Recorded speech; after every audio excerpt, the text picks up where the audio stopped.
이사야 6장 13절을 보면 이런 말씀이 나옵니다.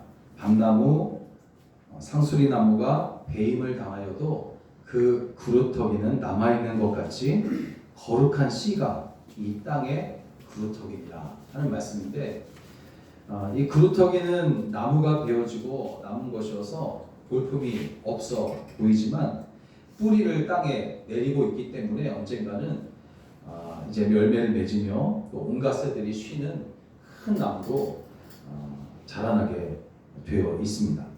하나님은 이런 그루터기가 바로 거룩한 씨앗이다, 그렇게 말씀을 하셨고, 이 그루터기가 남아서 나중에 큰 나무가 되듯이 거룩한 씨앗은 인류의 역사 속에 하나님의 뜻을 이루시려고 남겨두신 하나님의 사람들을 말할 뿐만 아니라 오늘 믿음으로 살아가는 우리 모두가 다 하나님께서 이 땅을 고치시고 또 이 땅을 회복시키시려고 남겨놓으신 거룩한 씨앗이다 라는 사실을 우리가 깨닫게 됩니다. 노아의 시대 때에 하나님은 죄악으로 가득한 세상을 물로 심판을 하십니다. 그러나 노아를 통해서 인류를 재건하시는데, 노아는 세상이 물에 잠겨 모든 것이 사라지게 될 때에 하나님의 뜻을 위해 남겨놓으신 거룩한 씨앗이었습니다. 오늘 본문에서도 사도 바울은 한 사람을 또 우리에게 소개하고 있는데 엘리야 선지자입니다. 이 엘리야 선지자에게 있었던 일을 이야기하고 있는데, 엘리야는 북이스라엘의 선지자였습니다. 우리가 알고 있듯이 북이스라엘은 초대왕 여로보암이 우상을 숭배하면서 이후로 계속해서 모든 왕들이 우상을 만들어 섬기는 죄악을 범하게 되었고, 이제 나무로 깎아 만든 바알과 아세라 목상을 섬겼던 아합 왕과 이세벨 여왕 때의 이 범죄는 절정에 이르게 됩니다. 때문에 엘리야 선지자 할지라도 나라 전체가 이제 하나님을 버리고 우상을 섬기게 되니까 외롭지 않을 수가 없는 거예요. 오늘 본문에서도 이제 이 엘리야 선지자를 이야기하면서 나만 남았다, 그렇게 그가 이야기를 하는데, 그처럼 그는 외롭게 되어졌다는 거죠. 모든 나라가, 이스라엘 전체가 우상을 섬기니 하나님을 섬기는 엘리야 선지자는 스스로 하나님을 섬기기는 하나 내가 외롭다, 나밖에 없다, 그렇게 이야기를 하게 되는 겁니다. 엘리야 선지자는 바알과 아세라 선지자 850명과 싸워서 승리를 했습니다. 그렇지만 이세벨 여왕이 죽이겠다고 달려들게 되자 광야로 도망가서 하나님께, 하나님 저는 외톨이입니다, 저는 저밖에 남지 않았습니다 라고 하소연을 합니다. 그때 하나님은 엘리야에게 이렇게 말합니다. 내가 이스라엘 가운데 7,000명을 남기리니 다 무릎을 바알에게 꿇지 아니하고 다 그 입을 바알에게 맞추지 아니한 자니라 하시면서 그에게 힘을 주시고 위로를 해주십니다. 온 나라가 우상을 숭배하면서 악한 일을 도모하고 있을 때에 하나님은 엘리야 선지자와 함께 제 믿음을 지키고 있는 7,000명을 남겨놓으셨어요. 그들은 그 땅을 고치시기 위해서 남겨놓으신 하나님의 거룩한 씨앗이었습니다. 그리고 엘리야 선지자와 그들을 통해서 결국에는 모든 것을 회복시키시는데, 그러면 하나님께서 남겨두신 자들, 즉 거룩한 씨앗은 누구를 가리켜서 말하는 것일까 하는 것을 우리가 살펴봐야 될 것 같아요. 어떤 사람이 거룩한 씨앗일까? 하나님께서 이 땅을 고치시려고 남겨놓으신 사람들은 어떤 사람들일까 하는 것입니다. 첫째는 믿음의 사람들이에요. 믿음이 있는 사람들이 바로 그런 사람들입니다.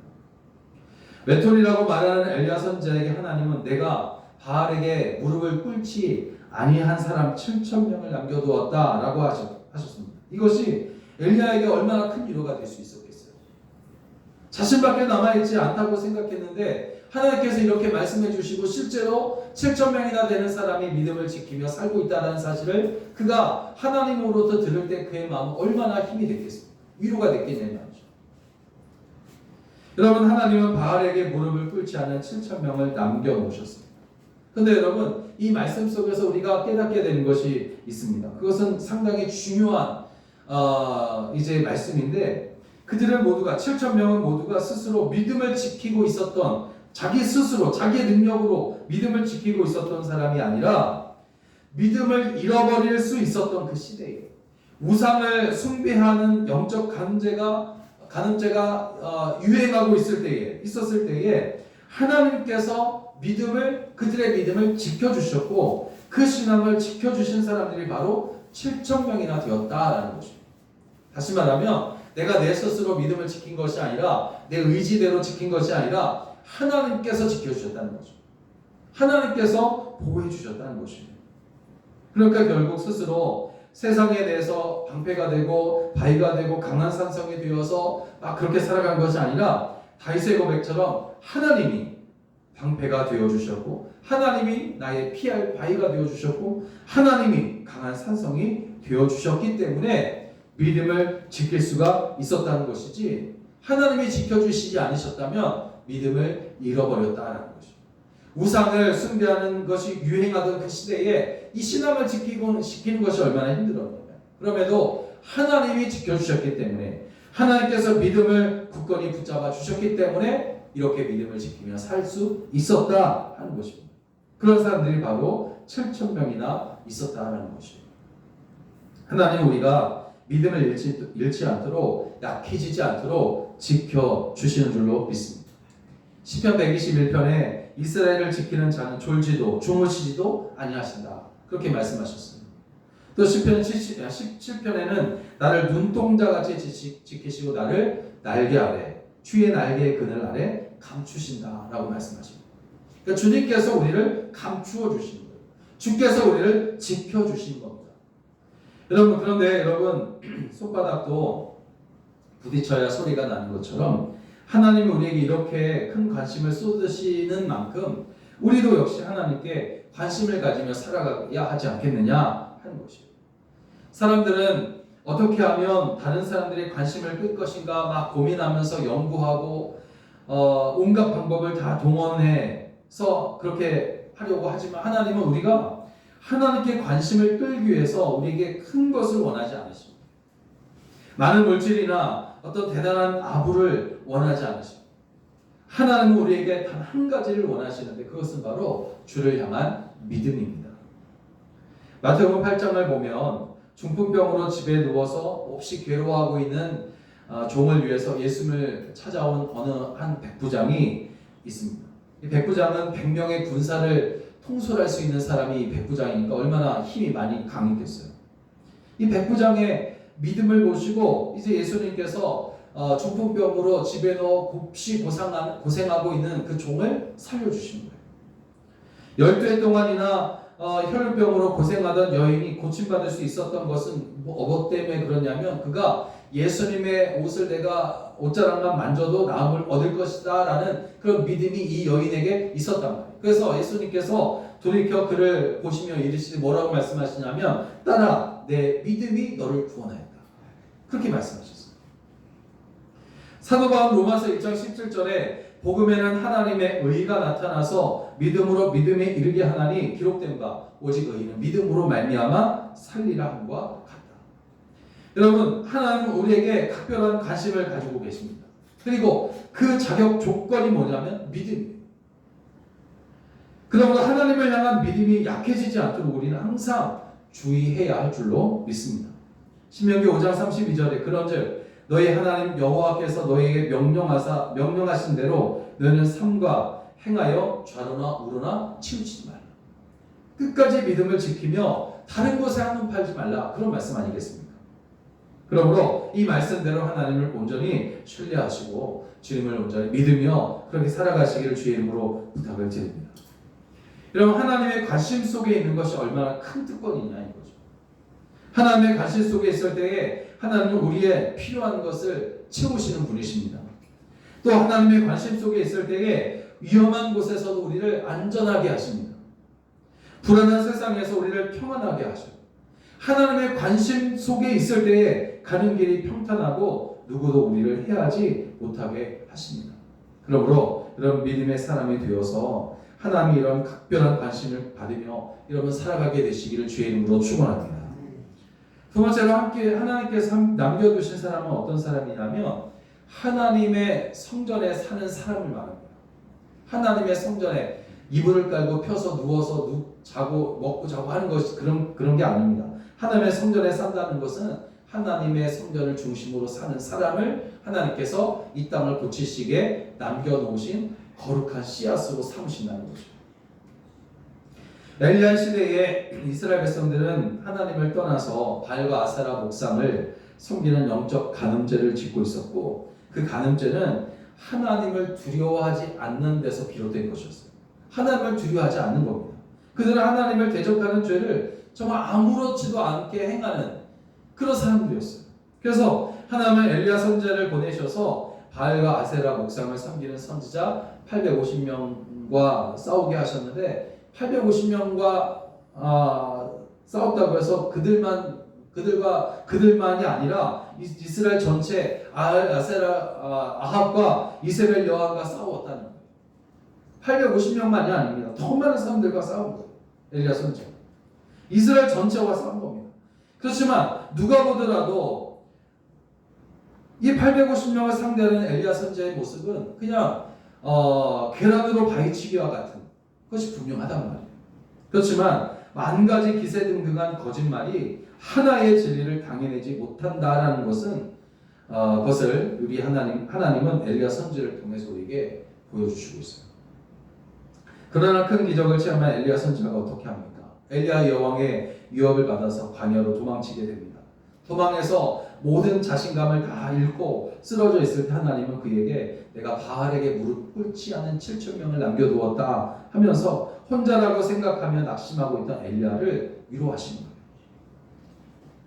그런데 온 이스라엘이 우상을 섬기는 범죄 가운데 있을 때에 믿음을 지키고 있었던 7,000명이나 되는 사람들이 이제 대적의 해를 받지 않고 보존될 수 있었던 이유가 무엇이었겠어요? 엘리야를 비롯해서 엘리야가 지금 낙심하고 있을 때에 7,000명을 남겨두었는데, 그러면 이 7,000명이 대적들의 그 위협 앞에서도 해를 받지 아니하고 보존될 수 있었던 이유가 무엇이었습니까? 스가랴 14장 2절을 보면 그 답이 나오는데, 남은 백성은 성읍에서 끊쳐지지 아니하리라 하는 말씀입니다. 여러분, 그들은 하나님의 성읍에 속해 있는 사람들, 다시 말하면 하나님의 품 안에 있는 사람들, 다시 말하면 하나님의 보호하심 아래에 있는 사람들을 말합니다. 하나님의 성읍에 있는 하나님이 그 성읍에 있는 사람들을 지켜주셨기 때문에 아무리 강한 대적이라 할지라도 그들을 당해내지 못하게 된 것입니다. 성읍에 있었다라는 것은 바로 하나님의 보호 아래에 있었다는 것이고, 하나님이 남겨두신 자들은 바로 하나님의 보호 아래에 있었던 사람들이라는 것입니다. 여러분, 하나님께서 영적 상성으로 보호해 주시지 않으셨다면 우상이 유행했던 때에 신앙을 지키기가 너무나 힘들었을 것입니다. 엘리야 선지자도 이스라엘 여왕의 그 위협 때문에 죽고 싶다라고 말할 정도인데, 여러분, 하나님의 보호를 받지 않고 어떻게 신앙을 지킬 수 있었겠습니까? 하나님은 우리도 하나님의 성읍에 있으면서 하나님의 보호를 받는 남는 자가 되기를 원하십니다. 죄악된 세상에서 하나님의 성읍에 거하며 살아가는 거룩한 백성이 되기를 원하시는 겁니다. 그래서 하나님은 독생자 예수 그리스도를 우리 가운데 보내시고, 또 우리를 위해 죽으시고 우리를 위해 부활하셔서 우리를 영원히 살게 하셨어요. 누구든지 그를 영접하는 자마다 영생을 얻게 하십니다. 다시 말하면 주님을 나의 주님으로 섬기는 자, 받아들이는 자, 영접하는 자가 영원히 살게 된다는 거예요. 안전하게 된다는 겁니다. 누구든지 예수의 이름을 영접하는 자에게는 하나님의 아들이 되는 권세를 주셨기 때문이에요. 하나님은 예수의 십자가로 만드신 그 거룩한 성읍으로 우리를 보호하시고 지켜주시는 줄로 믿습니다. 그 성읍은 곧 이 땅에 세우신 교회인 줄로 믿습니다. 그러므로 날마다 이 사실을 시인하며 주님의 이름으로 세워진 교회를 중심으로 믿음을 굳건히 지키며 살아가게 되시길 주의 이름으로 부탁을 드립니다. 또 마지막으로 하나님이 남겨두신 사람은 하나님의 은혜로 살아가는 사람이에요. 모든 것이 하나님의 은혜임을 고백하는 사람, 그 사람을 하나님께서 이 땅을 회복시키시려고 남겨놓으신 거룩한 씨앗인 줄로 믿습니다. 여러분, 우리를 십자가로 죄와 사망의 법에서 생명의 평안으로 자리를 옮기신 그 은혜는 무엇과도 비교할 수 없는 은혜가 분명합니다. 우리는 이러하신 하나님의 은혜를 받은 사람들이에요. 그런데 여러분, 우리가 잘나서 은혜를 받은 것이 아니지 않습니까? 로마서 9장 25절 보니까 사랑하지 아니한 자를 사랑한 자라 부르셨다. 그렇게 말씀이 나오죠. 사랑하지 아니한 자를 사랑한 자라 부르리라. 이런 말씀이 나오는데 여기서 사랑하지 아니한 자, 그것은 바로 사랑받을 자격이 없는 사람을 말합니다. 죄 때문에 심판을 피할 수 없었던 사람, 구원받을 가능성이 전혀 없었던 사람을 말합니다. 사랑하지 아니한 자. 이렇게 사랑하지 아니한 자를 하나님이 뭐라고 부르시냐면 사랑한 자라고 부르십니다. 사랑한 자. 우리를 사랑하사 독생자를 보내셔서 우리를 죄에서 구원하셨을 뿐만 아니라 영원한 생명을 주신 것이에요. 그럼 우리가 높아질 수 없기 때문에 하나님께서 낮아지신 것이고, 우리가 갈 수 없기 때문에 주님이 우리 가운데 오신 겁니다. 이것이 바로 하나님의 은혜입니다. 이 은혜를 여러분 깨닫게 되시기를 주의 이름으로 축원합니다. 여러분, 하늘에 속한 사람으로서 세상에서 살아가는 우리에게 반드시 필요한 것이 무엇이냐면 바로 하나님의 은혜예요. 하나님이 함께해 주신 은혜가 아니면 우리의 힘으로 죄와 유혹이 많은 세상에서 신앙을 어떻게 지킬 수 있습니까?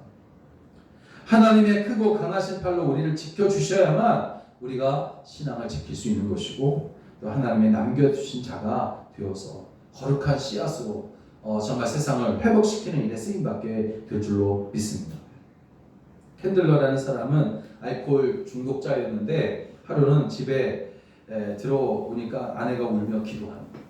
자기를 위해 기도하는 그 아내의 모습을 본 순간 그 자리에서 회개의 영이 그 캔들러라는 사람 마음에 들어오고요. 하나님의 은혜가 그에게 임한 겁니다. 결국 하나님의 은혜를 입은 이 캔들러라는 사람은 세계적인 기업인 코카콜라를 세우게 되었고, 그는 이렇게 고백을 합니다. 모든 것이 하나님의 은혜입니다. 여러분, 모든 것이 하나님의 은혜라고 고백할 수 있는 사람이라면 세상에서 두려울 것이 없어요. 왜냐하면 하나님께서 남겨두신 사람이고 하나님께서 보여주신 사람이기 때문이에요. 오늘 우리 교회와 여러분 모두가 이렇게 하나님께서 당신의 뜻을 이루시려고, 이 땅을 회복시키시려고, 고치시려고 남겨두신 거룩한 씨앗, 성도의 줄로 믿습니다. 이 사실을 알고 깨닫고 여러분 살아가시기를 주의 이름으로 축원합니다. 사랑하는 여러분, 하나님의 하시는 일에는 수요에 많고 적음, 크고 작음과는 결코 상관이 없어요. 하나님은 기드온의 용사를 선발하실 때 지원자를 다 쓰신 것이 아닙니다. 처음 모인 지원자들이 32,000명이나 되었지만 그 중에 300명만 하나님께서 쓰셨어요. 다른 사람은 다 보내셨습니다. 이 300명을 가지고 적 미디안과 싸워서 이스라엘 백성을 구했어요. 이 사실을 통해서 우리가 알 수 있는 것이 뭡니까? 하나님은 남겨둔 자를 사용하시지 떠난 자를 사용하지 않으신다. 끝까지 믿음을 지키는 사람을 사용하시지 믿음을 저버리고 떠난 사람을 사용하지 않으신다라는 것입니다. 그러므로 하나님이 남겨둔 자가 다 되시기를 주의 이름으로 축원합니다. 하나님을 끝까지 믿으며 주의 성전에서 사는 사람, 즉 하나님을 예배하고 하나님 중심으로, 성전 중심으로 또 하나님께 영광 올려드리는 사람이 여러분 되시고, 모든 것이 하나님의 은혜임을 시인하면서 정말 하나님의 뜻을 이루고 복 주시려고 남겨두신 그런 성도, 거룩한 씨앗이 다 되시기를 주의 이름으로 간절히 축원합니다. 축원합니다. 기도하겠습니다.